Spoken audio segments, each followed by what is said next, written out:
Yu-Gi-Oh! An incredibly complex card game with tens of thousands of cards. However, what if each set was separated from the rest of the massive card pool and your choices when building a deck were extremely limited? In this series, in order to learn Yu-Gi-Oh! From the ground up, I will be embarking on an adventure through the history of the card game with Jeexx. In each episode, we will have access to all the cards in a select product, and using only the cards in that product, both of us will build a deck before playing a best of 3 match to determine the winner of the episode. We will move in a chronological order in the series, and with each new episode we will forget the cards of the past in order to experience something brand new. We hope you enjoyed this adventure through Yu-Gi-Oh! And its evolution with us. Welcome to the historic Yu-Gi-Oh! Learning journey. What is up, ladies and fellas, and welcome back to the historic Yu-Gi-Oh! Learning journey, and welcome to Judgment of the Light. We are closing in on the end of 2013 quite rapidly. And as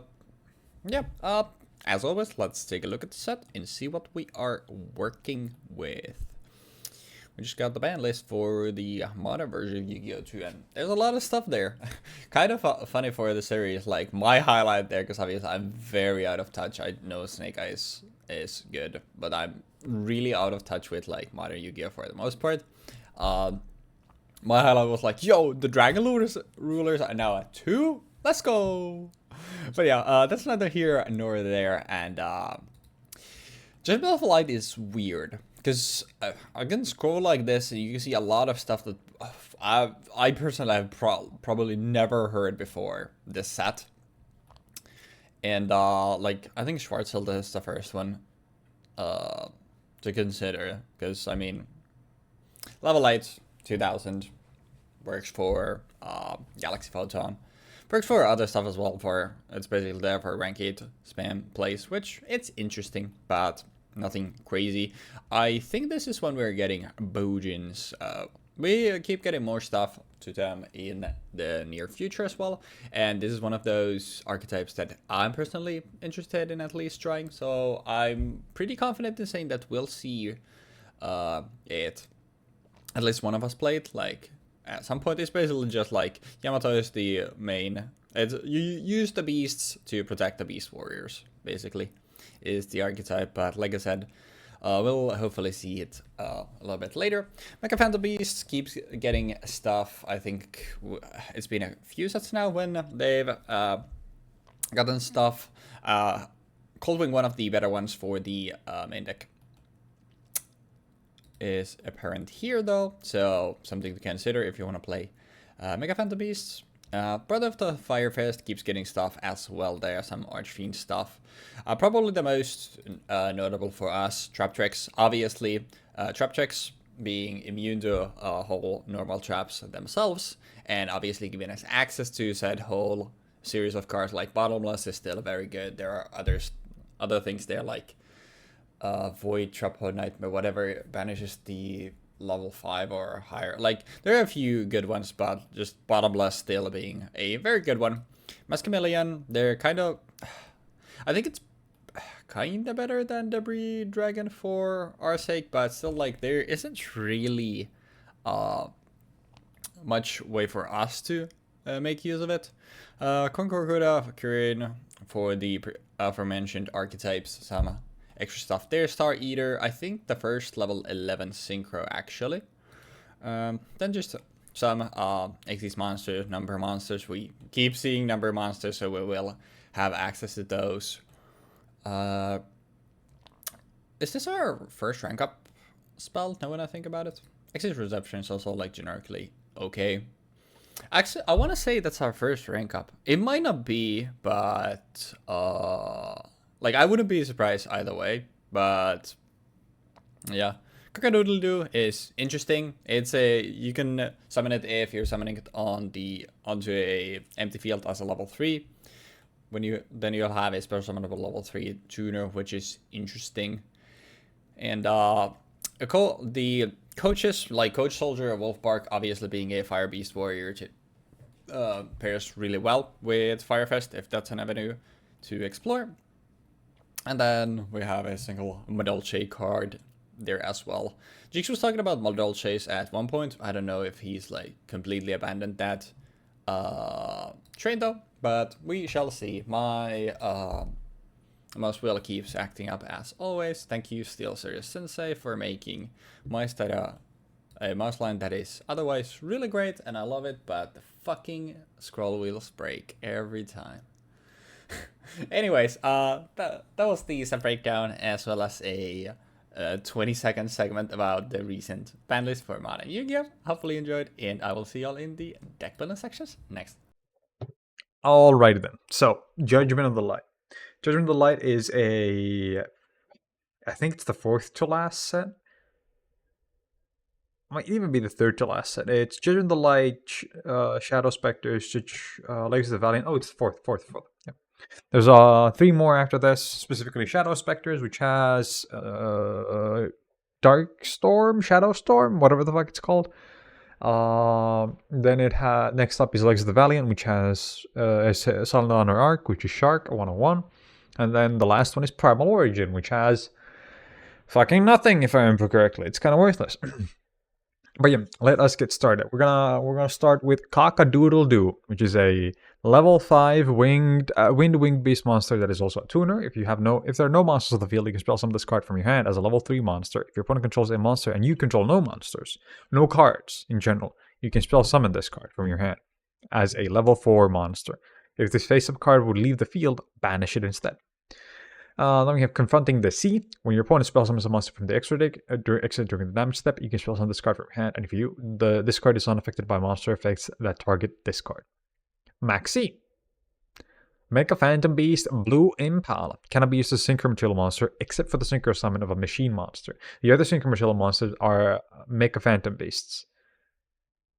In your hand the other Synchro Materials must be Mecha Phantom Beast monsters in your hand or your field.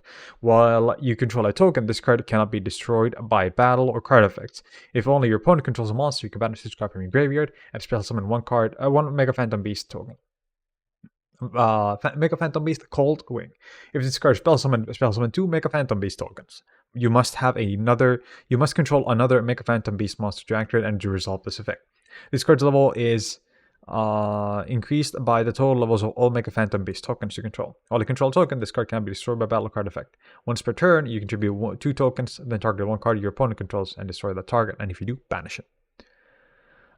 Beast Hamstrat. When this card is flipped face up, spell summon 2 Mecha Phantom Beast tokens. This card's level is increased by the total level of all Mecha Phantom Beast tokens you control. While you control a token, this card can be destroyed by card effects or battle. You contribute 1 token and spell summon 1 Mecha Phantom Beast from the graveyard. You can only use this effect of this card once per turn. Mecha Phantom Beast Tether Wolf. If this card is a normal summon, spell summon 1 Mecha Phantom Beast token. This card's level is increased by the total levels of all Mecha Phantom Beast tokens you currently control. This card cannot be destroyed by battle or card effects. Once per battle during the damage step, when this card battles an opponent's monster, you contribute a token, and this card gains 800 attack. Plague Spreader Zombie. If this card is in your graveyard, you can place 1 card from your hand. 1 card from your hand onto the top of your deck. Spell summon this card, but banish it when it leaves the field. As we've already gone over multiple times, Plague Spreader is in every single set now. It's a generic card, and because we're playing Synchros, I wanted to include it for the first time in quite some time. Traptrix Attrax. So we're playing Mecha Phantom Beast and Traptrix, and I would argue that Traptrix are the strongest archetype in the set because of a thing that they have in common, or because of a thing that they bring into the set and a thing that they're immune in the set. Attrax is the effect of this card is unaffected by the effects of whole normal trap cards. You can activate whole normal trap cards from your hand. The activation and effects of normal trap cards activated on your side of the field cannot be negated. Traptrix Mermilio. Unaffected by the effects of whole normal traps. When this card is normal summoned, you can add a whole normal trap from your deck to your hand. If this card is spell summoned, target 1 spell trap your opponent controls and destroy it. Traptrix Nepenthes. This card is unaffected by the effects of whole normal trap cards. If you activate whole normal trap, except during the damage step, you can add to your hand or spell summon 1 Traptrix monster from your deck, except Nepenthes. You can only use this effect of Nepenthes once per turn. Then we have Numeron Force, rank up magic for Utopia Ray Victory. Scramble. If your opponent's monsters on the field outnumber your non-token monsters, tribute any number of Mecha Phantom Beast tokens, and spell summon an equal number of Mecha Phantom Beast monsters from your deck. Shuffle them into the deck during the end phase. You can only activate 1 Scramble per turn. And here we go. This is Bottomless Trap Hole. Bottomless Trap Hole is a not a generic card, but we gain access to it thanks to all the Traptrix. And surprise, surprise, Murmillier is 1.6 thousand quote-unquote beatstick same attracts that are immune to Bottomless. So you summon Murmilio, and your opponent, if they're stupid, they flip Bottomless, and suddenly Murmilio doesn't get banished by the Bottomless or destroyed by the Bottomless. Whoopsie fucking daisy. Shape Sister is a effectively just a level 2 normal monster tuner. It's probably not gonna come up, but the main idea is that you can use it with Traptrix to go into Sahimut, or maybe somehow go into Red Dragon Archfiend through some fucking bullshit. We'll see. We'll see how this goes. Then we have a new trap hole. Traptrix Trap Hole Nightmare. When a monster that was spell summoned this turn activates effects on your opponent's side of the field, negate that effect, and if you do, destroy that card.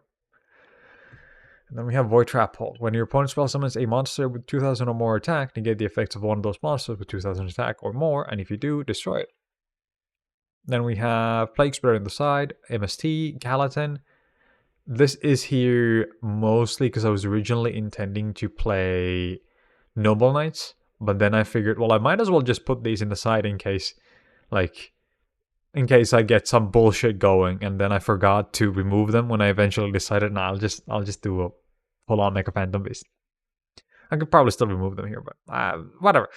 Numeron Force, XYZ Encore. Target one face XYZ monster your opponent controls that has material. Detach all material from it, and if you do, return to the extra deck. And if there is a monster card in the graveyard among those detached materials, special summon as many of those monsters as possible from the graveyard to your opponent's side of the field in a face-up defense position. Their levels are reduced by 1 on the field. Neither player can activate cards or effects in response to this card's activation. This card can be a really good way of dealing with Draco Sack, and, well, really any other big beat stick that's just sitting there that I can't get rid of by battle. Armageddon Designator. Armageddon Designator says banish one card from your hand. Neither player can activate cards or effects of that name with for the rest of the duel. So, for example, I banish Bottomless Trap Hole. You cannot activate Bottomless Trap Hole anymore. Enjoy.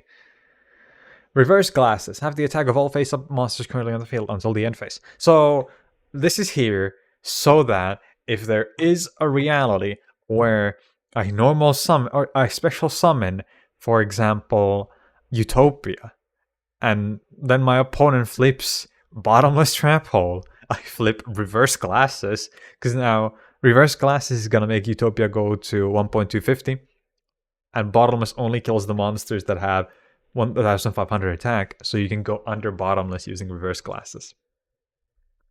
Giga Brain. Extra deck has Armades, Keeper of the Boundaries, one tuner, one non-tuner. If this card attacks or is attacked, your opponent can activate cards or effects until the end of the damage step. It's a level 5, generic. Sahimoth, one tuner, one non-tuner. After damage calculation, you can banish both cards, this card and the card that battled. Concorda, one tuner and one non-tuner. Tokens you control cannot be destroyed by battle or card effects. If this card you control is destroyed by opponent's card, by either by battle or card effect, you can send it to the graveyard. You contribute all tokens you control, then target one level 4 or lower. Make a Phantom Beast if monster in the graveyard and spell summon it. Red Dragon Archfiend. We've gone over Red Dragon Archfiend a billion times at this point. It's kind of a moot point. Star Eater, the first level 11 synchro monster. Now, just to showcase how rare these things are.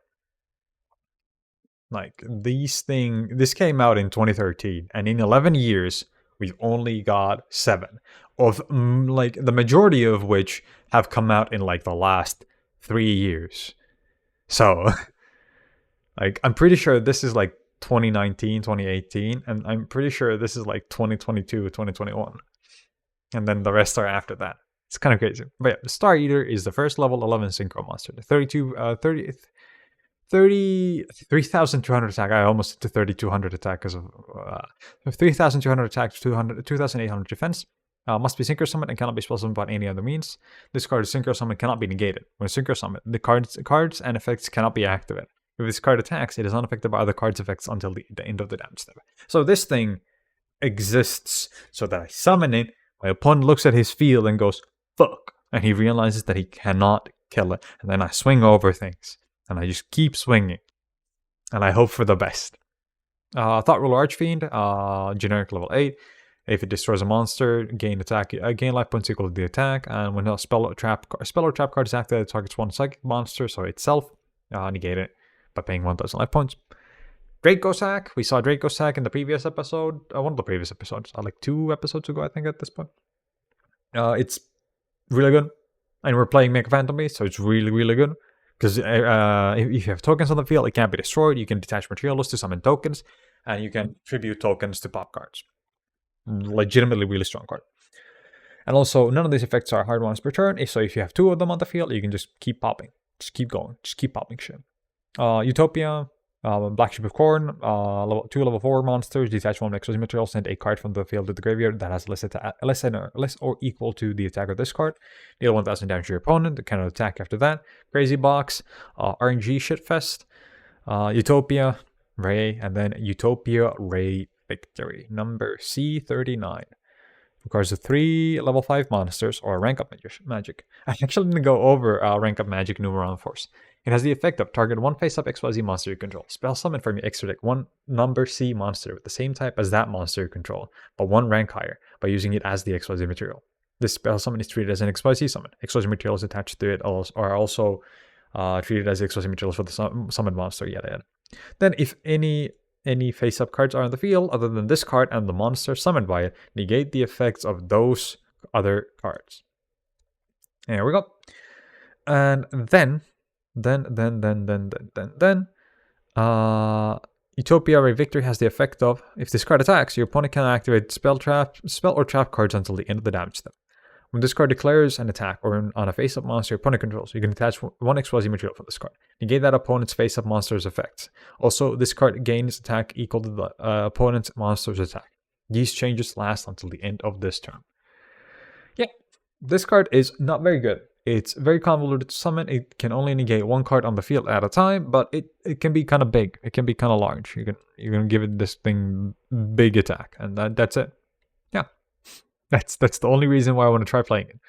But yeah, that should about do it. I don't really know if I'd say Judgment of the Light is a really strong set overall. It doesn't seem like it's gonna have much interesting play patterns, most because the fact that it's mostly like a Control E set because of the Traptrix monsters and arguably because of Draco Sack being in it still and all the trap holes. Yeah. And there's also Maxi. We have access to Maxi in this, so neither of us really do want to go ham with Spell Summoning, because if we have a Maxi get dropped on us while we're going for a play, that's not game probably, but it's going to be such a big resource swing that it's not going to be fun.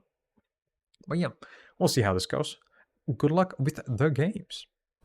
And welcome back. Here is what we are playing today, guys and gals. I almost forgot. Gotta have some cohesion there. But yeah, this is the deck that we are playing. I'm bringing back the Weebfox Classics, which is what I'm just combining 2 archetypes that have like nothing to do with each other.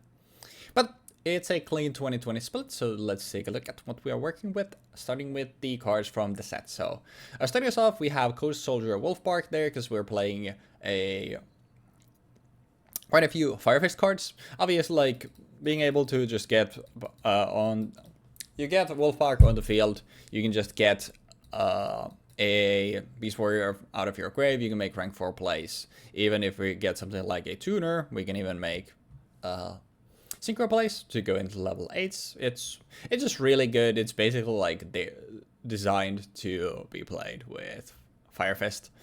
And then talking about the Firefist, we obviously need access to it, and for that we're using Brotherhood of the Firefist, a boar, a level 4 tuner, finally having a actually decent tuner, where it can only be used to synchro summon a fire monster, and then when it destroyed by battle and sent to grave, you can spell summon a level 4 Firefist monster from your deck, except boar, and then once per turn when a Firefist monster is spell summoned from your extra deck, you can set 1 fire formation spell from your deck.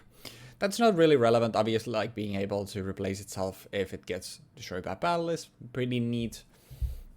But mostly it's just there. It's a level 4 tuner. We can use it with another level 4 to make a level 8 synchro, or we can use it to make rank 4 plays, which obviously having the flexibility there is nice. And then for probably the best lineup of stuff that we have in our medic from the set, we have the Traptrix. We have Traptrix 8 tracks, Murmaleo, and Nepenthes. I wonder if these are actual like plants. But starting us with Atrax, unaffected by normal hold traps, and then you can activate hold normal traps from your hand when Atrax is on the field, and then it also prevents the negation of your normal traps. And then we have Murmaleo. I don't know what the dramatic pause was there. Sorry. I recorded this pretty early after getting out of bed, so I'm still like processing everything. Probably a bad idea, but yeah. All of the Traptrix share the effect where they are unaffected by the effects of all normal traps, which makes me pray that we are not playing some sort of Traptrix mirror, because I feel like that would just be like the Venom mirror, or almost to the extent. And then when Murmaleo is normal summoned, you can add a whole normal trap from your deck to your hand, and if it's special summoned, you can pop a spell trap your opponent controls. Nice to having that flexibility.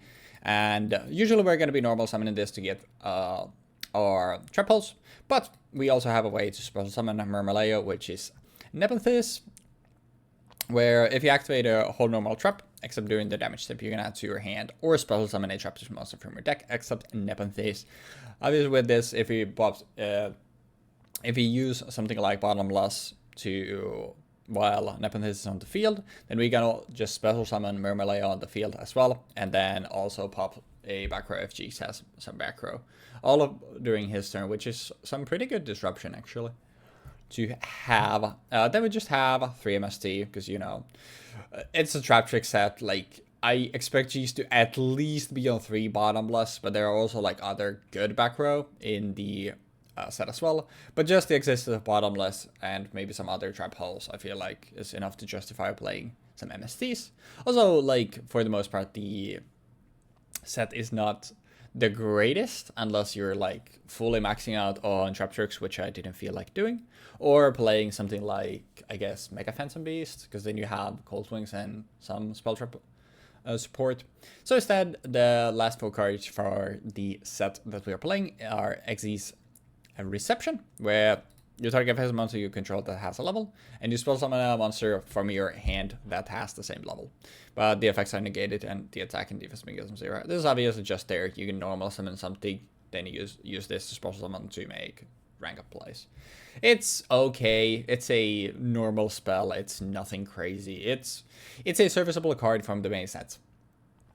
And then we have Traptrix Trap Hole Nightmare, where when a monster that was special summoned this turn activates the effects on opponent's field, negate the effect, and if you do, destroy that card. The stuff like, what's his face? I had a clearly like one that was, oh yeah, the God. I'm drawing blank. I'm never recording early again. I can't believe I'm drawing blank this bad. Whatever the rank 7 Mecha Phantom Beast, Dracosack and Shockmaster were the 2 that I was thinking of. Like, Dracosack being probably the most relevant, like, extra monster out of a archetype that came out in the set. And then Shockmaster, obviously, we've seen how much of a plague it is. Like, Triple Nightmare is actually just good. We also have a 3rd one in the side as well, if we want to max out on this, because I feel like it's pretty good. Most of the time, like, this is just good in general against, like, just basically any Xyz monsters, which, well, I feel like we're still, like, majority Xyz monsters, unless Jeexx is pulling out some, like, really weird strat out of his pocket. But I just feel like just having this to basically be like, hey, negate and pop a Xyz monster is really damn good. But yeah, also we have 2 more Nepenthes here if I want to go all out on the Traptrix lineup. Then the stuff, rest of the stuff in our main deck we've all seen a few times. I mean, Bear and Gorilla we've already seen so many times. Bear on battle damage infliction sets fire formation spells and can use the fire formation spells to pop monsters. Gorilla on destroying something sets them and then uses them on the field to pop back row. We have Buffalo, which I'm not sure if I've played before, but if it's in your graveyard, you can send 2 Firefest formation cards from your hand or face in the grave to spell summon it. It's just really expensive extension that we can do. Tenki we've seen a billion times. Tensa we've seen a few times as well. It gives us an additional normal summon. Gyokko I'm not sure if we actually seen, but you activate this by targeting a set back row your opponent controls, and while it's on this is on the field, it cannot be activated, and also in response it cannot be activated. It's decent. It's there to give us another fire formation, and like I've said a couple times before already, like bottomless already is just enough to warrant having something. Then we just have 1 10-cent to have some like big attack boosting. Then we have Void Trap Hole, where when your opponent spells another monster with 2000 or more in attack, negate the effects of one of those and destroy. This is basically a better Trap Hole Nightmare, since basically anything we would summon out of the extra deck, apart from like what was the Book of Mooning Jin that had 1800, like I think apart from that, like basically anything we've ever summoned out of the extra deck during the Xyz era has been 2000 or more, so this just basically pops extra monsters. And then bottomless Trap Hole obviously there because it's bottomless, it's good. As for the side, we have a lot of like just dupes. We already covered Trap Hole Nightmare and Nepothys. We also have 2 more 10-cent if we want to max out and actually like go super crazy on the attack boosting. We have more Gyokko just to have more fire formation names, and also if Jeexx is going like super all out on Traptrix, this might be actually nice to have. And then we have 1 more Tensu as well, and a second Buffalo. But another card that we have here is Rooster, and when Rooster spells one by the effort of a Firefest monster, you can add a Firefest monster from your deck to your hand. But which is, we don't have anything to summon this, so it doesn't really do much. But the other effect that Rooster has is actually being able to cycle our fire formations. Like we can send one of our already used ones to get one directly from our deck. I don't think I would go into Rooster. It's mostly just there if I really want to go super all out with the Firefest, but I feel like our like monster lineup is pretty good. That's why I said that I don't know if I would go into Nepenthes. I don't think I would go into these. I feel like this is like another one of those like super lazy sides where I just like have I put Deep Dark Trap Hole here, which is basically Trap Hole Nightmare, Deep Dark Trap Hole are the stuff that I'm probably going to be siding like instead of like Reception. And then other changes are like I don't really know. But Deep Dark Trap Hole, level 5 or higher effect monster, spells on banish that level 5 or higher effect monster. It's in the side because obviously it's levels. Like if Jeexx is on a strat that plays Xyz monsters, which is really likely, obviously, then this obviously in most cases will not do anything. So, but if he plays something that actually cares about some of the high level stuff like a synchro strat, for example, then Deep Dark Trap Hole might actually do something.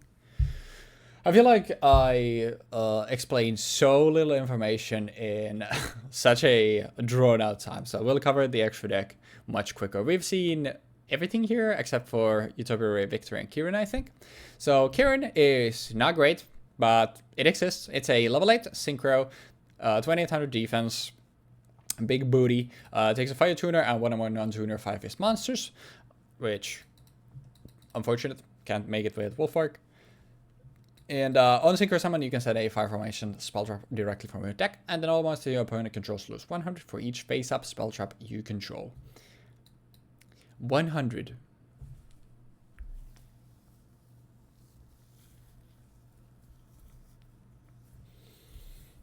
Why? It's literally just the big booty that gets you a fire formation. But if you just want to use Synchro Summon to get a fire formation, may I suggest Tiger King? We've seen Tiger King before. On Xyz Summon, you can set a fire formation directly from your deck. Once per turn, you can negate all the effects of everything that isn't a beast warrior until the end of your opponent's turn.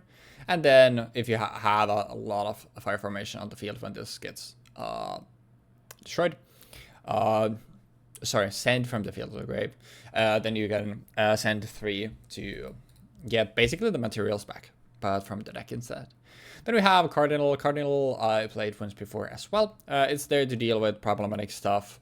It's there to recycle fire formations. It's just overall very good. We have 2 Utopia. Obviously don't have to explain what it does. Then we have a Utopia Ray Victory, which we can obviously make with using a Utopia. Not using a Utopia. This isn't...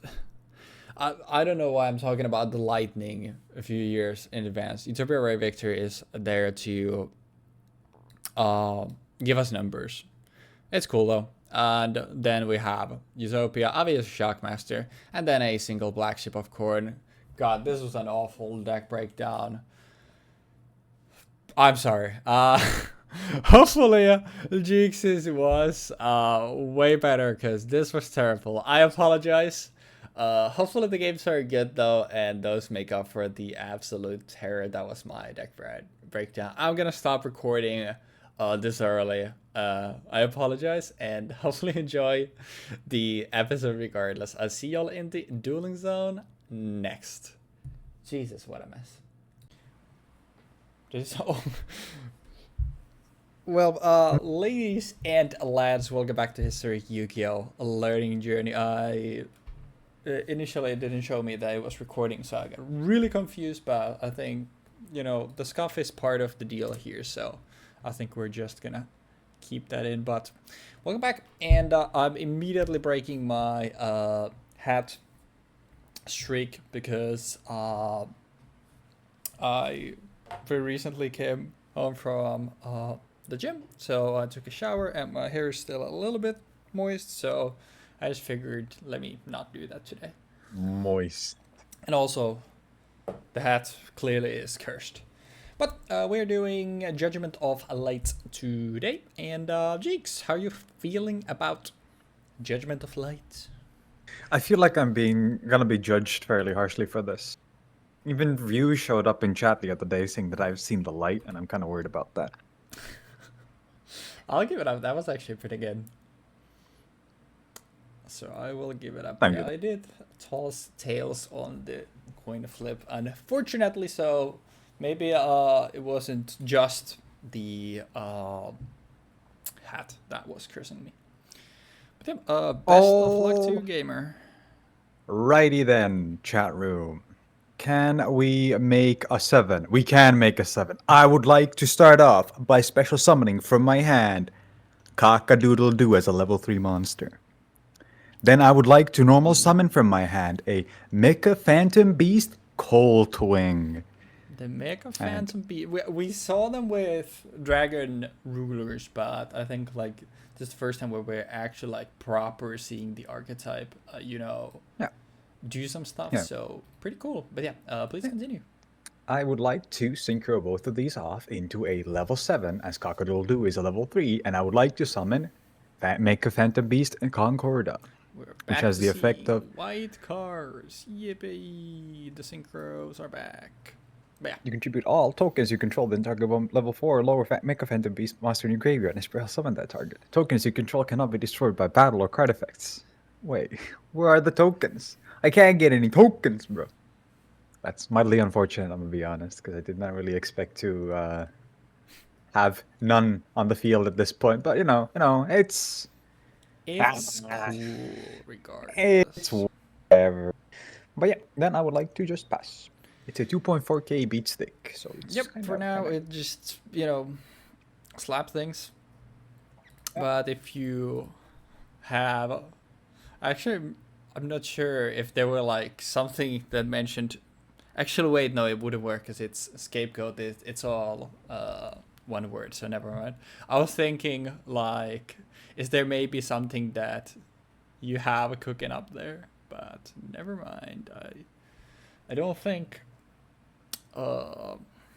that's gonna be an issue. But it's cool that you went with Phantom Beasts. I went a different route, and I think I would like to start my turn by normal summoning Traptrix LMAO. Is that okay? That is okay. And then Rhymes. you wanna Criminal. you wanna guess what I'm gonna grab here? Oh, bottomless trap hole? That's not. That's not. You know. I mean, I would never do that because that card is bad. Anyways, so we'll grab bottomless trap hole. Yeah. And then, I mean, I say we just play Yu-Gi-Oh here. We set 3 back row, and I think that'll do it for me. I would like to start my turn. There we go. There we go. Ah, yes. That is mildly unfortunate. Unfortunate indeed. Well, I would like to go into battle phase Yep, and attack.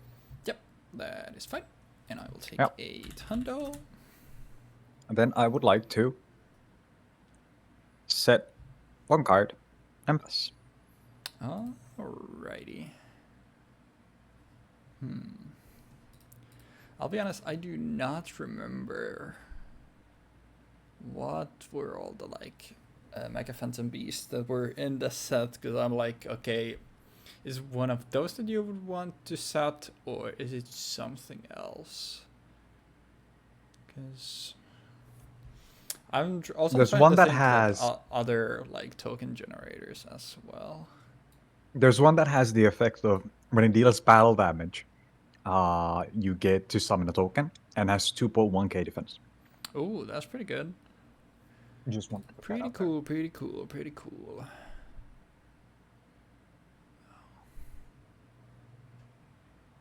That might be relevant.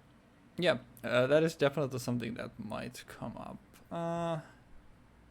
Honestly, I think let's try this, I guess. All right, I'm gonna normal summon a Brotherhood of the Fire-Faced Gorilla. You remember when I said this was a Weebfox deck, and what I was alluding to? One archetype is cool. Why we do yeah, two? I agree. Yeah, that is fine. Yep. So, I figured one of those was gonna be a trap hole, which obviously Traptrix is pretty nice because can't be trap hold. Then I will just I'll just pass. Alrighty then, chat room. I would like to go standby main, and I would like to go into combat. Swing 2.4k. Sure. Yeah. Then I would like to set another one.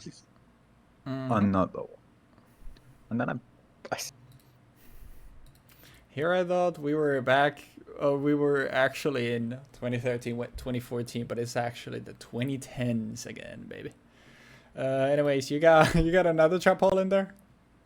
No. I'm genuinely surprised that wasn't another trap hole. I don't think I have one of them for now.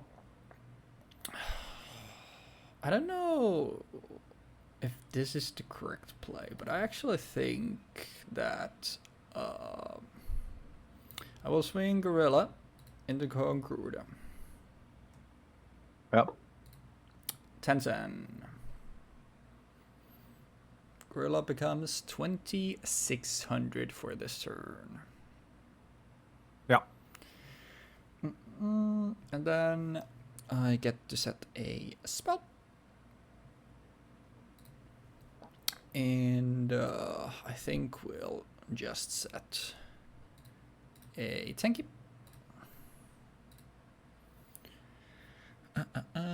Main 2. Let's flip up the tanky. Is this okay? Mm-hmm. Let's grab a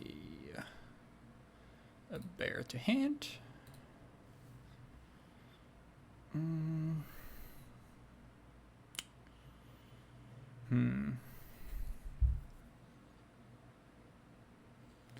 What would the thing in your back row be?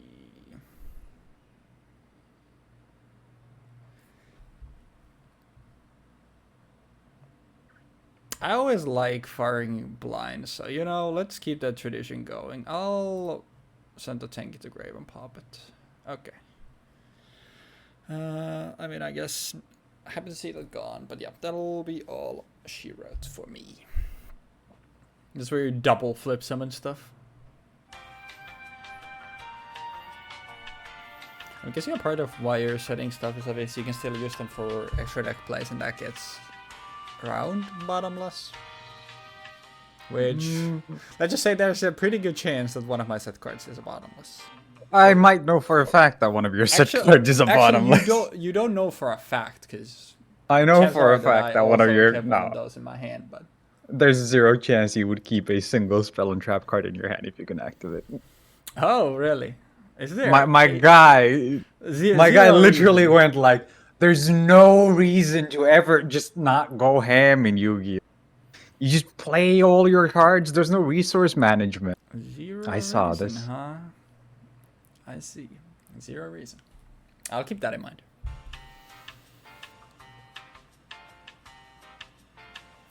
But yeah. Do your worst.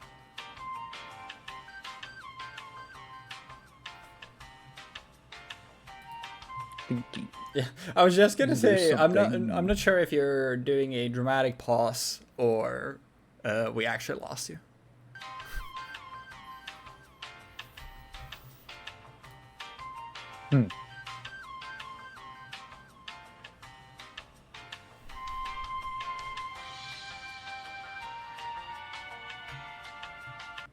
I mean, I don't really have any game, like any plans that I can do here. There's nothing I can get out that would be worthwhile. Mm-hmm.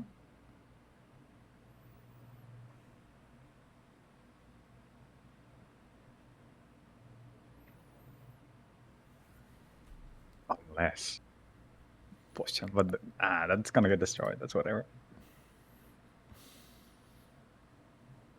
But what if though? You started to cook. No, I can't do that. I can't get it out as a 5, so. Yeah. Whatever. I'll just set 1. Right? Unfortunate.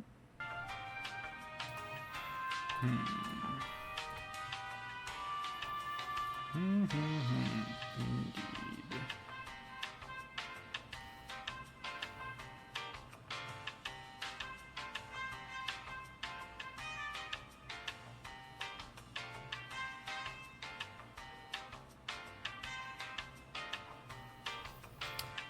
I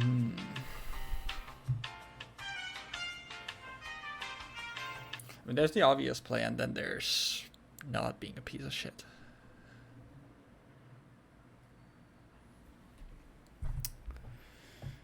I guess I'm blindly swinging without that is so scary though. I'll just be a piece of shit, I guess. Let's start with a normal summon of bear. Then let us activate a fire formation Tenzu. Then we use the additional normal summon to summon Wolfbark, who has no targets, unfortunately. Then we're gonna use bear effect. And I guess it doesn't really matter. I'll send Tenzu and we'll pop this, I guess. Yep. Impal, alright. What is this? Yeah. Only your opponent controls monster. Okay. And then we will overlay these 3 level 4s. You wanna guess what I'm making?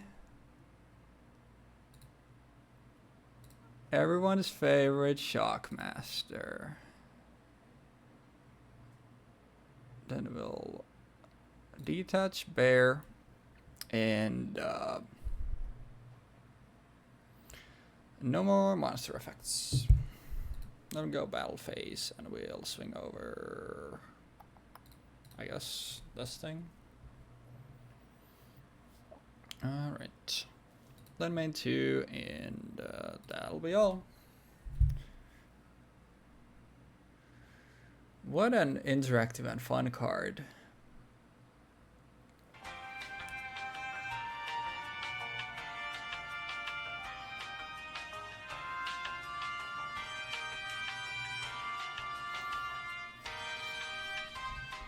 Flip summon. Yep. Synchro summon. Yep. Level I collect 2 of these. That's kind of sad. Yeah. Yep. And then... I mean, I guess I don't have literally a reason to not do this, so I'll flip the bottomless on your summon. Okay.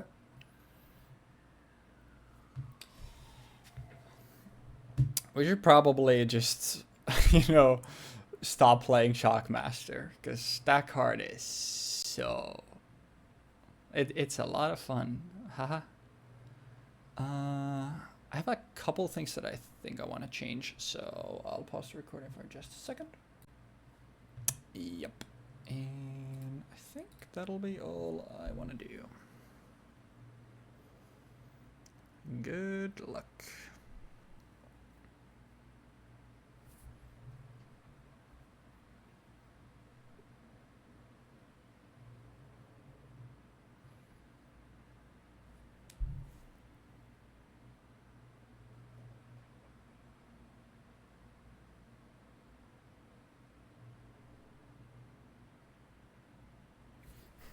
A lot of deep silent thinking this episode.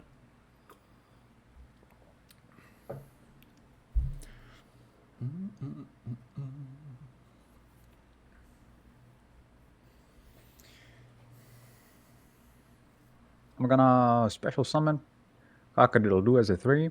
Yep. Normal summon Mega Phantom Beast Tetherwolf. Summon a token when it is normal summoned. Tetherwolf and Coldwing are like the two Mecha Phantom Beasts, like main deck Mecha Phantom Beasts that I actually know. Yeah. Unfortunately, it doesn't really help here because I can only make a 6 because of Cock-a-doodle-doo being a 3 and the token making Mega Phantom Tetherwolf into a 7. So it doesn't really help me with doing anything in particular. And then I pass. I can promise you, I have never in my life heard of HDS Scythe. It's one of the first synchro monsters that came back when they were gone during Zexal. It's alongside Ballman, one of the only few cards that I remember from this. I mean, it's, you know, it's not unusable. It is. But it's very close. It is the worst possible card. No, it actually does something, you know. No. I assure you. I don't really like my hand, I'm not gonna lie. That thing is big.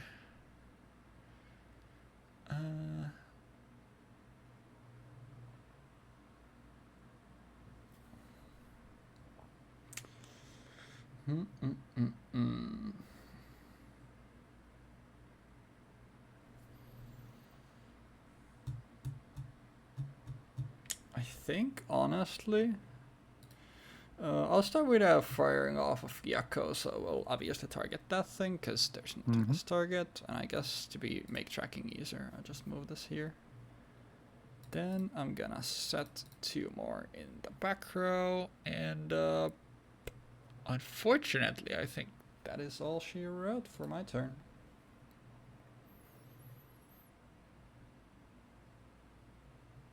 I am gonna go into battle and attack with both.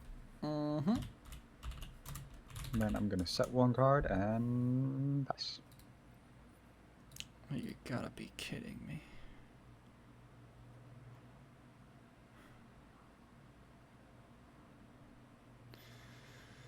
Honestly, God.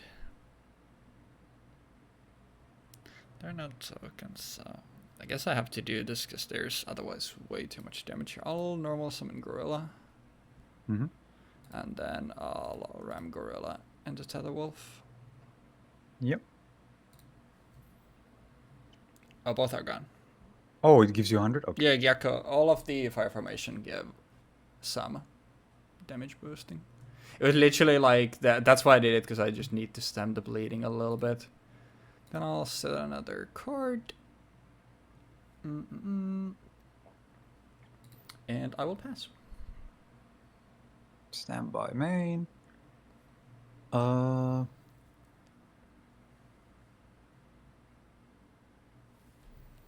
Attack for 2.4k. Yep. Set 2, pass.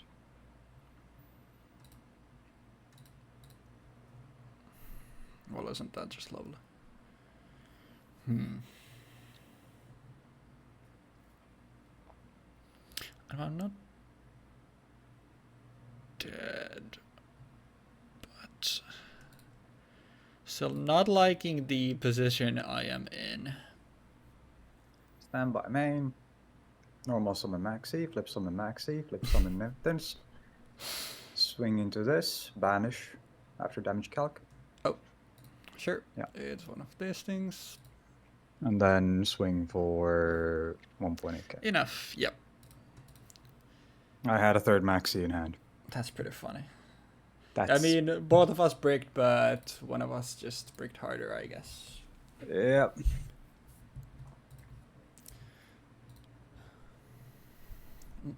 The game did not want me to go first. Interesting. Not the hand that I wanna see, but you know, we can do this. All yours. Stand by main. Set 1. Set 1.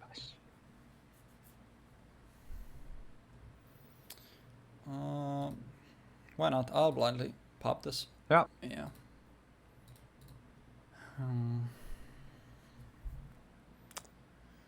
Interesting. What would I even want to make if I were to make something? That's the issue I have here.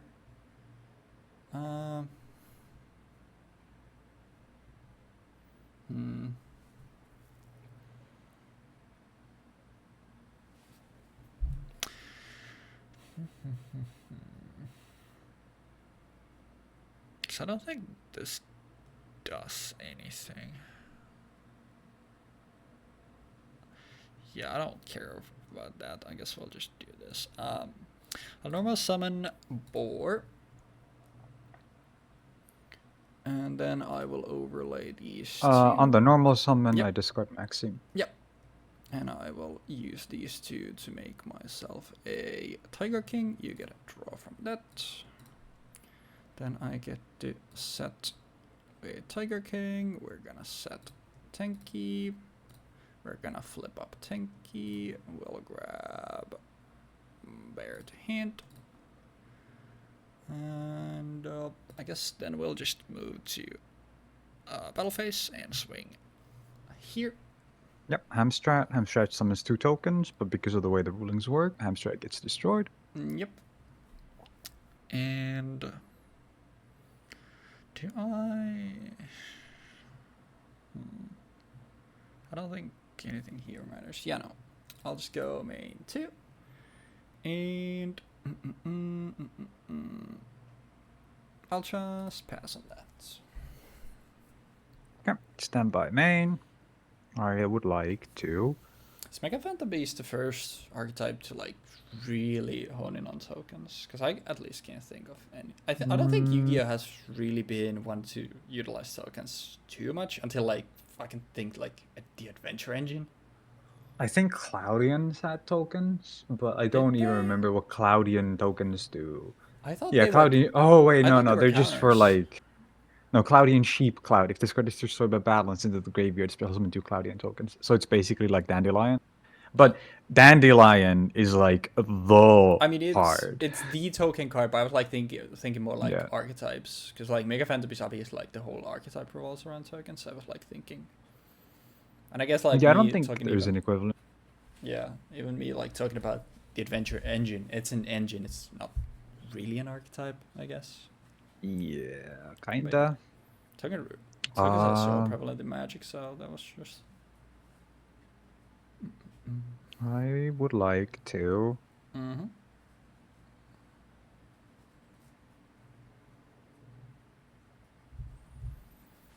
Normal summon.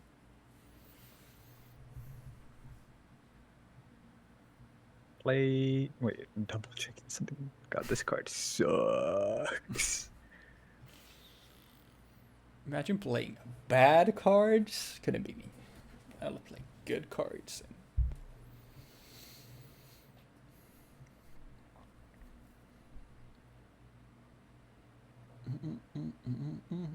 Bro, I feel like this episode is gonna be such a terrible viewing experience. We're just silent half the time. I need to Yeah. make some weird noises, or I'll just put like elevator music. Hell. Alright. I need to give myself a Du- du- note du- to du. put Like, elevator music whenever there's silence. like there isn't really much you can do in a situation where you're looking at your hand and thinking, well, I have 2 sets in the opponent's back row, and I know for a fact that there aren't any set cards in this set that aren't worth using on the cards that I could summon. So here's like me sitting and thinking, yeah, what can I actually summon that won't just immediately get fucking destroyed? I don't know what you mean.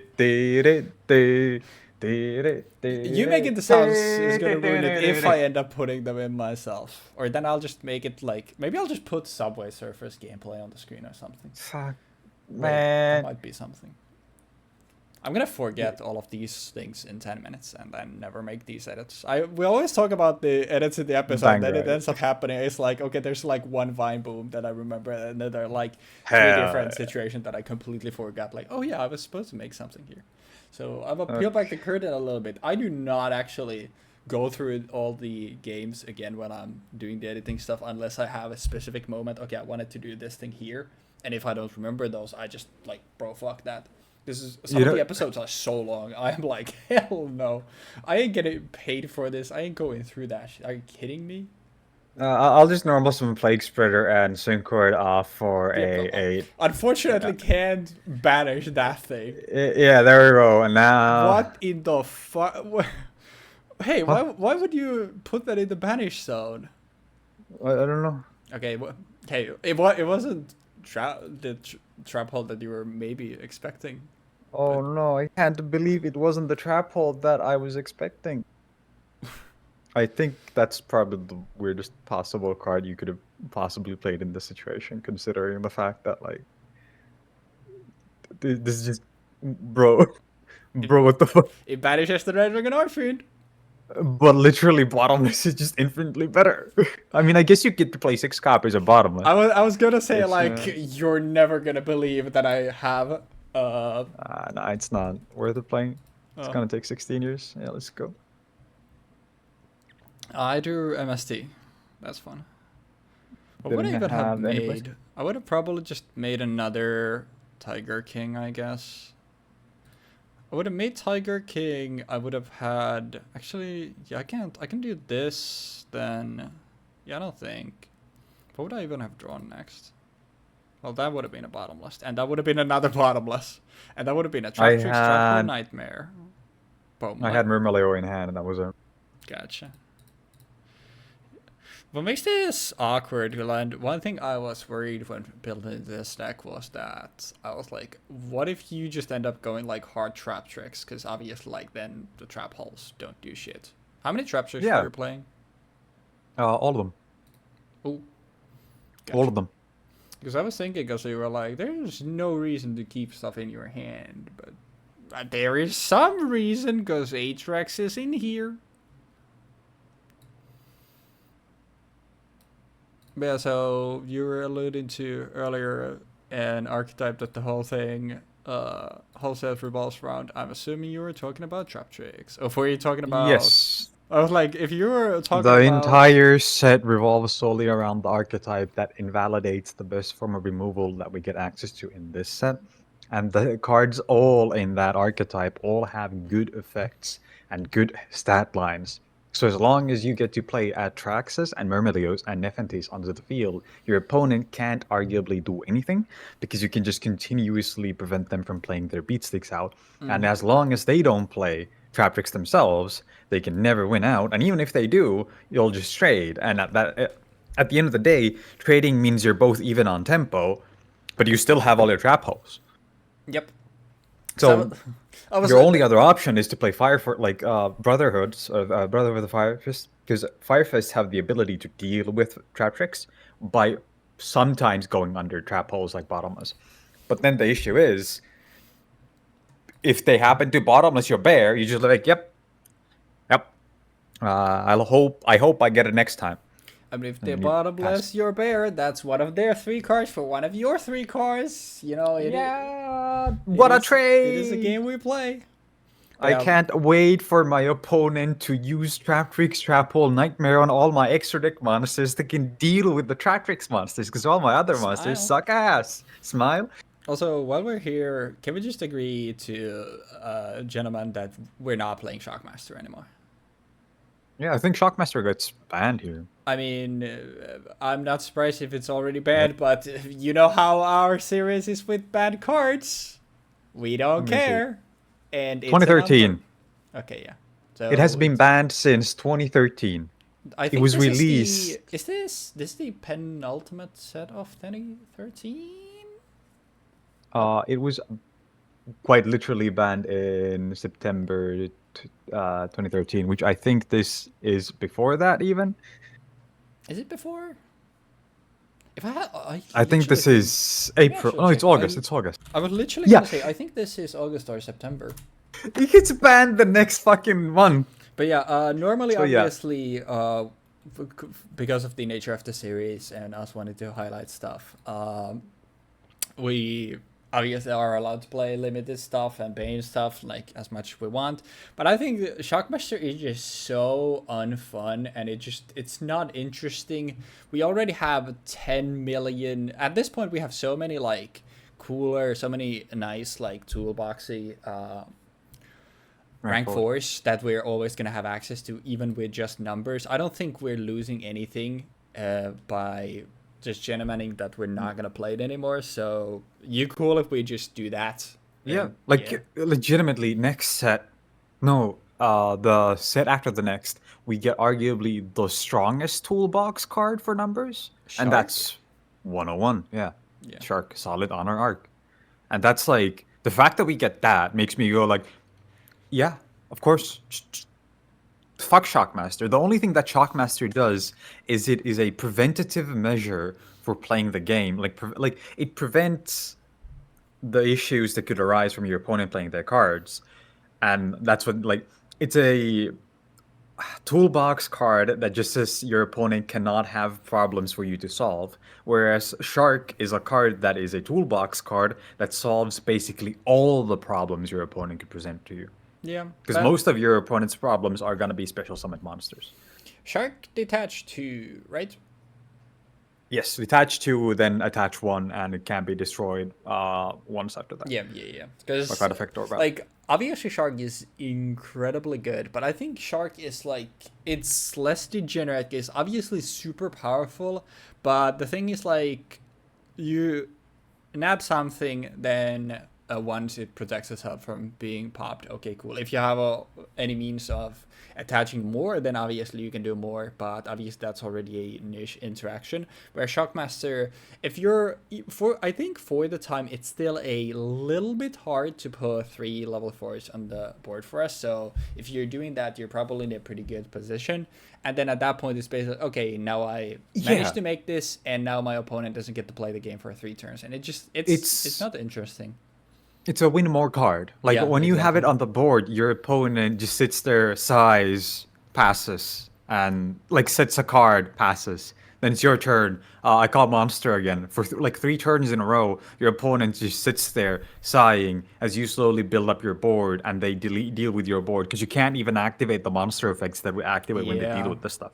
Like, that's even the worst part. Like, you swung into Coltwing, was it? Or Hamstrat, and I was like, yeah, okay. Because my only fucking option of, like, getting back into the game was shut out then and there. Yeah.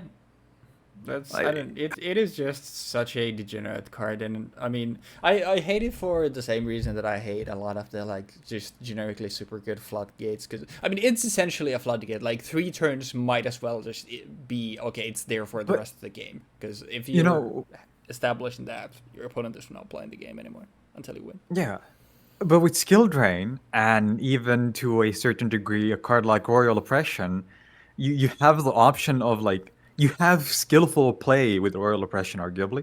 Like if Royal Oppression wasn't like every single special summon can be negated, then I could argue that there's skill expression in deciding which special summon you negate. Yeah. But like with skill drain, you can at least like make a deck that deals with skill drain. And Like I mean, I made you know how you can bounce cards from under the effect of skill drain or flip cards face down from under the effect of skill drain, or you can even pop skill drain with a 1-for-1. yeah, I was You can just just gonna go say MST. like the simple fact that we have MST is Yeah. like okay, like that's already, hey, there's your easy way to deal with. Obviously you have to draw into it, and that's what makes like it's still annoying, but it's there. But you don't have a mystical number removal typhoon where you just like pop your opponent's thing and it's unaffected by its effects. It's like we don't have that shit. So You know what would be the best solution for this? A card that best just solution says is getting destroy a rid of it, monster. but Yeah, that is. yeah. But like, even if you had a card that just says kill Shockmaster and it's a spell card, then your opponent just goes like, I call the card that says kill Shockmaster, and then suddenly you still can't use 1/3 of the entire game. And for some decks, that's death.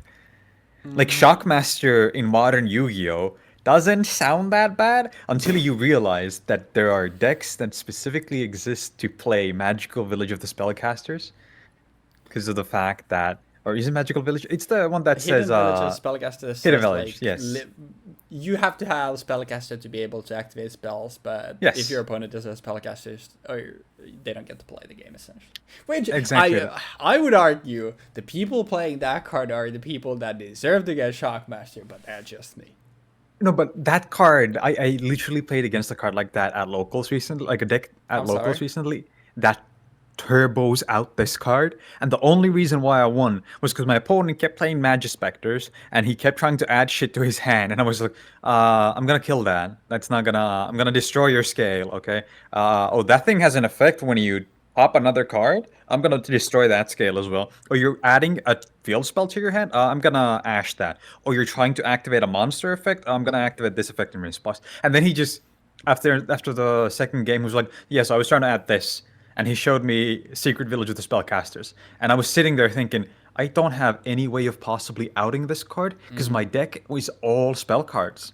I play Infernobles, I play Noble Knights, I play Heroes, I play DDD. Like DDD has ways of outing that because DDD can't play without their contracts. Anti But spell stuff against Pendulum is pretty funny. yeah, yeah.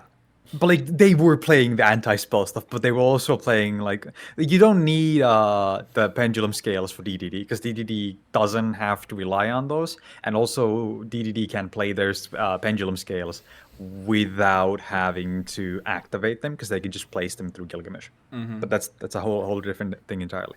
But like Shockmaster does the same thing essentially, but it's generic. And it's Yeah. not just spell cards, it's all cards you Hey, want. pick whatever you don't want to deal with for the turn. Yeah. And the worst thing is when you have already spent 3 turns trying to claw your way back while your opponent keeps saying fuck you, guess what's gonna happen? You've spent 3 turns? Well, I'm gonna make another Yeah, I Shockmaster. mean, that's How the about another one? because that's the thing. It's not even something like Imperial Degree or something like that where you just constantly, okay, neither player now gets to do anything. It's like, okay, so I'm gonna do my thing, then I'm gonna call this. Now you don't get to do anything. It comes back to my turn. Oh, okay, now I get to do whatever I want again, and then whenever I feel like it, okay, I think I'll call Shockmaster here. It's Like, it's it's like fucked up. playing Cold Wave if Cold Wave was also Can actually you- able to play Can cards. you imagine Coldplay work like Shockmaster? Christ's sake. No. See, if Shockmaster, well, actually, yeah, if Cold Wave worked like Shockmaster, kill me now. But if Shockmaster worked like Cold Wave, the card would be fair. It was still Like be the good, card would and be that's fair. fucked Like it up. would still be good, but it's fair because it goes like, yeah, monster. Like next turn, like after your entire turn, if Shockmaster is still on the field, I get to call one of the three, and I can't use those for my turn, and you can't use those for your following turn. But that would still mean that it takes an entire turn, like an opponent's turn, to get that to happen, and that would be fair. Because then Yeah. it's like, bro, you didn't kill Shockmaster. You literally, the thing has 2,100 attack. You can just fucking special summon a Cyber Dragon and swing into it. 2.3 actually. So 2.3. Oh, sorry. Yeah. True. cyber. My bad. It But doesn't die to side. to go back to DD a little bit, like, you know, people have like my favorite game that I don't play. Like DDD is like my favorite deck that I have zero interest in playing myself. I just think it's cool.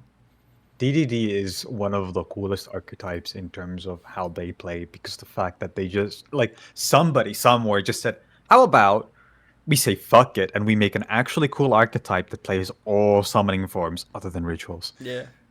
And then they Good made call, that, by and the way. then Whoever was like, bro, let's not add rituals. Shout out that guy. Or like lady. they even like Odd Eyes had that as well until recently, where they made the pendulum ritual card for Odd Eyes. Yeah. So they could totally make that happen for DDD as well, but they would have to grandfather in all the like ritual cards somehow to be Yeah. good. But there's an argument to be made that that would be the best version of what DDD can do if you can like ritual summon shit from your deck, because The then th- you can mill shit into the graveyard from your deck immediately. The That would be cool. theming of DDD is also really cool, I think. Yeah, a lot of the cards in that are like considering like most of them are named after historical figures. Yeah. And then there's stuff like DDD Abyss King Ragnarok, which is like, why is it called Abyss King Ragnarok? But, yeah. But like My favorite Kepler, Fate archetype in Yu-Gi-Oh. yes, One of the like 5 Fate archetypes. only 5. Noble Knights, Um, Infernobles. Okay, don't tomato tomato. It's those two are interchangeable in my mind. Okay. I can't think of much others, honestly. There's not that many. Yeah, I was like, I just threw out 5, but I was like, those two were the ones that I thought of as like, okay, DDDs and then Infernobles or Noble Knights as a whole. Like, those were like the 2 that I was thinking of, and then it's like, is there something else? Probably I just can't think of them now on the spot. But yeah. By the way, I'm looking at the ban list for where they banned Shockmaster. Mm-hmm. Guess what? They also banned. 2013. Any guesses? Honestly, I would assume something like Tenkyo Bear is on the list at some degree. I don't think it would be banned completely, but I would assume like something like Bear or Tenkyo would be limited. That's the only thing that I can like now from the top of my head think of. I cry every time. Is it a hero card? Elemental Hero Stratos. Oh, Shadows, gotcha. Stratos caught a fucking stray in this ban list. That's Like out of fucking nowhere. Multiple From the years top after row. Airblade Turbo, after Teledat, after like heroes had been relevant at all, suddenly Konami goes like goodbye and just shoots Stratos in the back of the fucking head and kills all Dragon Rulers too, but that's irrelevant. Who fucking cares about Dragon Rulers? Yeah, who bro? cares about Dragon Lewis? But this Shadows guy though. But the Stratos! They also banned Gateway of the Six That doesn't surprise me. and Heavy Storm and Master Reborn and Pot of Avarice. Banned And Heavy Solemn Storm. Judgment. It was legal until 2013. Mm-hmm. Like, imagine this format that we just played, but Heavy Storm is legal at 1. Suddenly, when you're your comment about there is no reason Yeah. for you to keep Yeah. those in your head. Suddenly it's like, oh no, hell Isn't that no. I'm keeping crazy? all of that shit in my head. How when you introduce cards into a format that punish you for overextending your back row, your opponent no longer overextends their back row. Wow, if only there was a way where we could make this happen in the future. Then they unban Harpy's Feather Duster because Heavy Storm is still too broken because you can destroy your own cards with that too. Yeah, Gear Town stuff. Yippee. Gear Town and other similar stuff that just like when you pop this card, things happen. Yeah. And then you can facilitate yourself, and that's just wrong. But yeah. That is true. Next week What we else? have Shadow Specters and Astral Pack 3 is also there alongside that. So. Oh yeah, thank you, N22. Oh. Shadow Spec. What is even in Shadow Specters? I don't know. I know there's the Giga spoiler card for the Zexal anime, where Yuma combines with the Giga spoiler cards and becomes the evil Super Saiyan. I know that's in here. I think I looked at some of that stuff. I remember after last week, and I think I had some idea, but I'll have to look over that more. But this felt like this was probably like half a podcast again, and then the other half was elevator noises. So peak. This Peak was Yu-Gi-Oh. peak. But yeah, hopefully you enjoyed question mark it regardless, and I guess the hat is actually cursed. Tune in next Yeah, week. you lost one match and now it's cursed. Yeah, okay.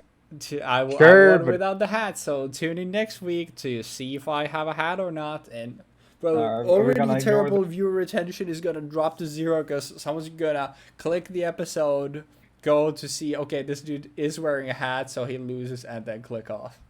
That's the new. Why meta, did you actually. Why did you tell them this? We could have kept this a secret. We could have just made it a secret code. Cause Every time you're throwing. it's meta, and now it's like, oh, well, if I do this, He's like, he's aware, and then He's aware? I'll find you. But also, thanks for clicking the video. I appreciate it. These are too long for a regular person to watch anyway. Are they? This is something. Ooh. These. I'm gonna put on my tinfoil hat. This is a conspiracy theory. The whole reason of this series is actually to build up to the eventual Weebfox subathon, where I'm gonna stream for like a week or even longer, and I need to have a massive amount of like some that's so slop smart. content to turn on when I sleep, and this is the slop. You're so This is my fucking conspiracy smart. theory. That Weebfox do guy, think- I'm onto him. What a fucking Like- rat. Oh, the first video has like 384 views. Holy shit, that's kind of crazy. Shout out whoever watched the first one. Why, like, We fell off, Man. man. We fell off. we actually kind of hard fell off after GX, now that I'm looking at this. Honestly, base, whoever was watching like until the end of GX and that was like, no GX, don't care.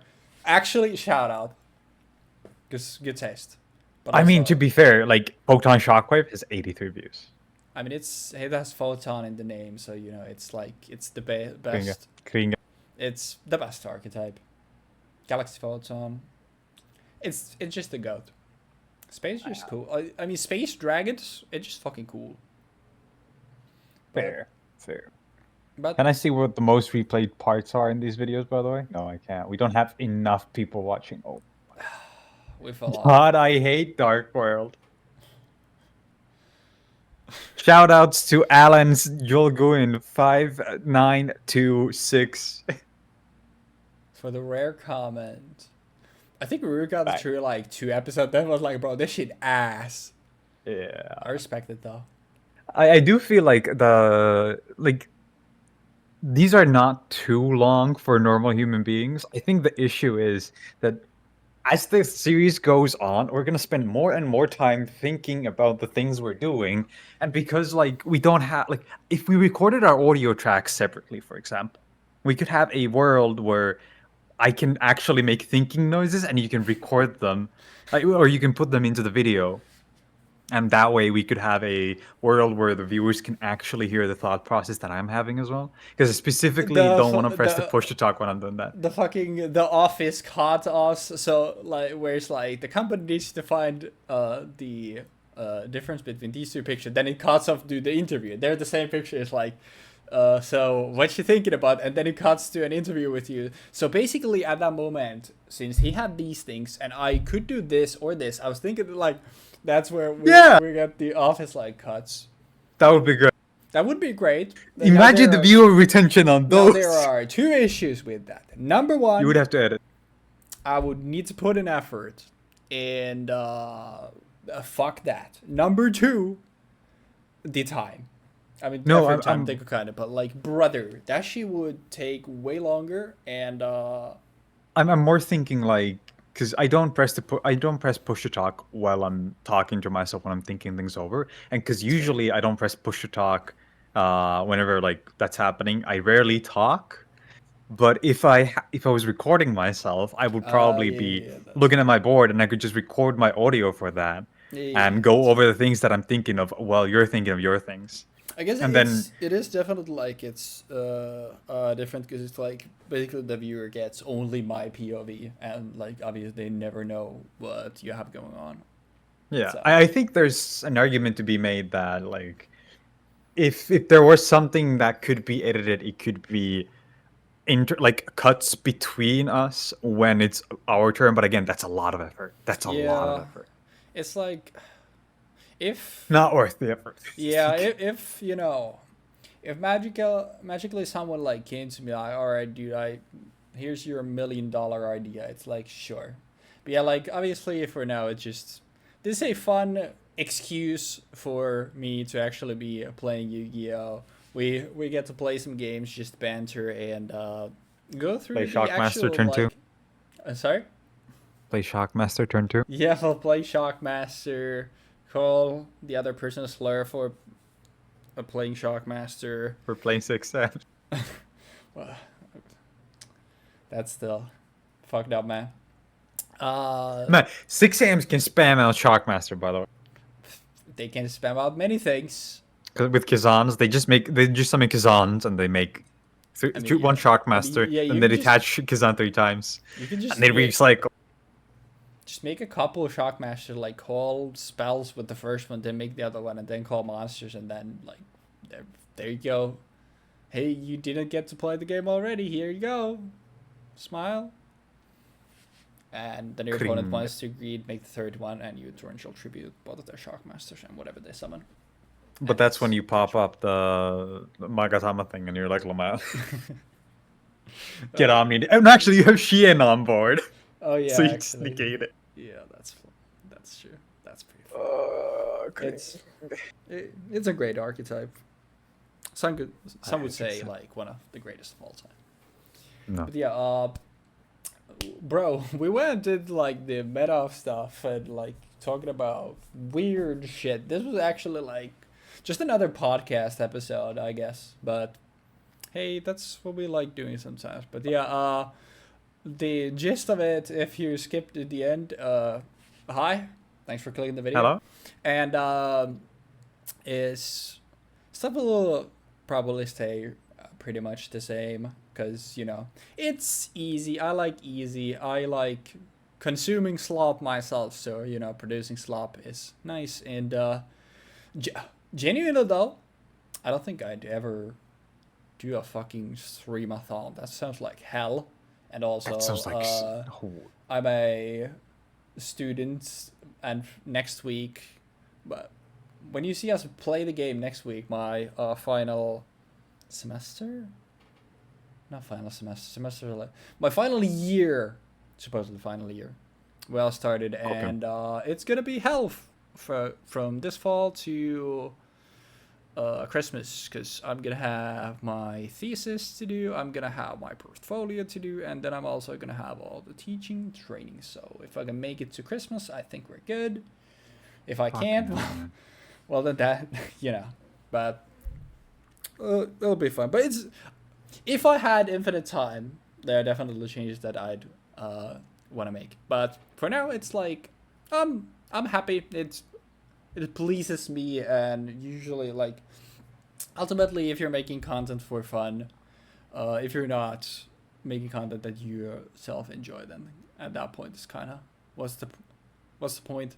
But it is fun for me. Real. Hopefully the process at least is fun for you as well, and we get to play some games and banter, and hopefully there's something fun to look back at in due time. And then when I try to look for a job, and then maybe I immediately land a job, I have a little more time. Maybe we can do something where I can make use of the slop.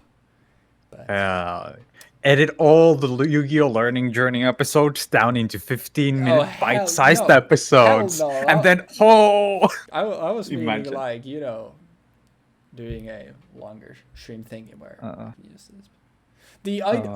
I think the idea intrigues me, but then like when I think of the logistics, it's like, okay, a third of it is gonna be ass.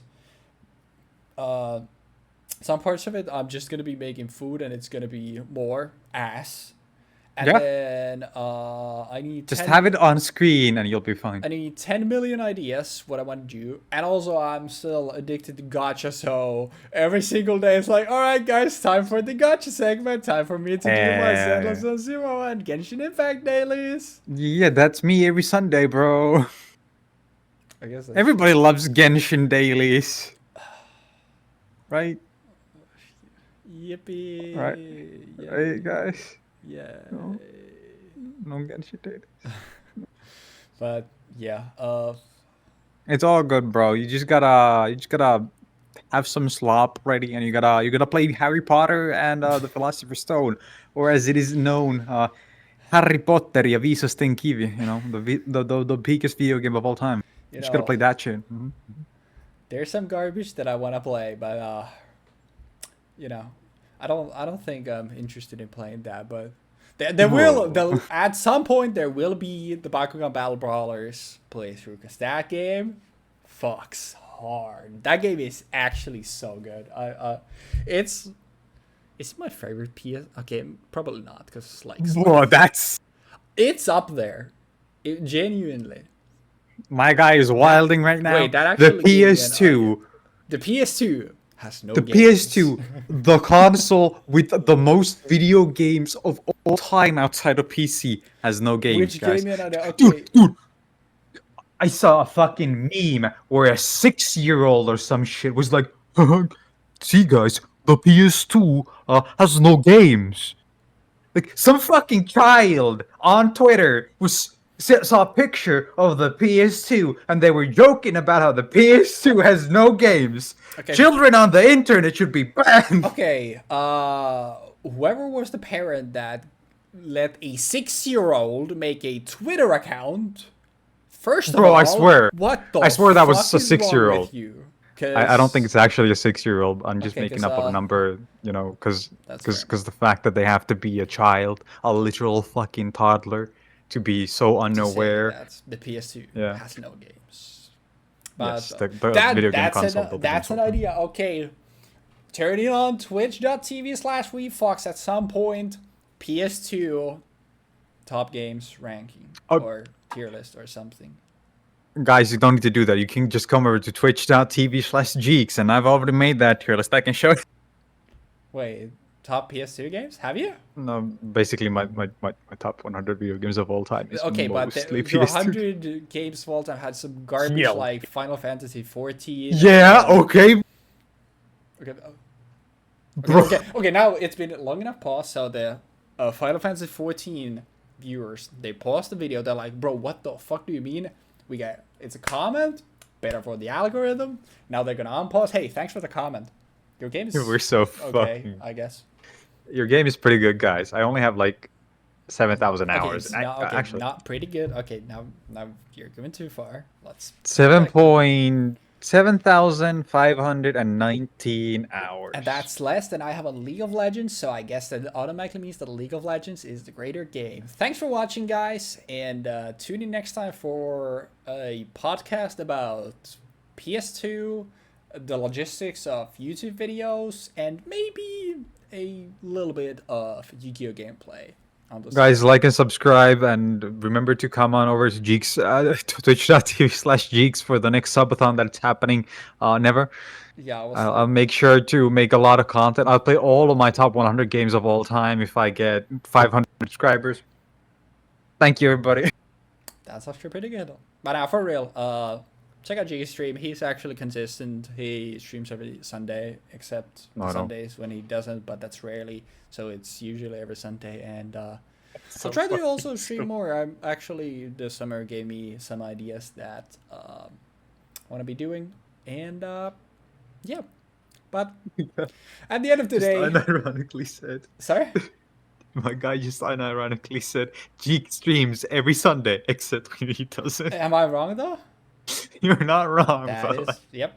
People die when the they're killed. confidence. People die when they are killed. That is what Emiya. That's not what Well Emiya said. says.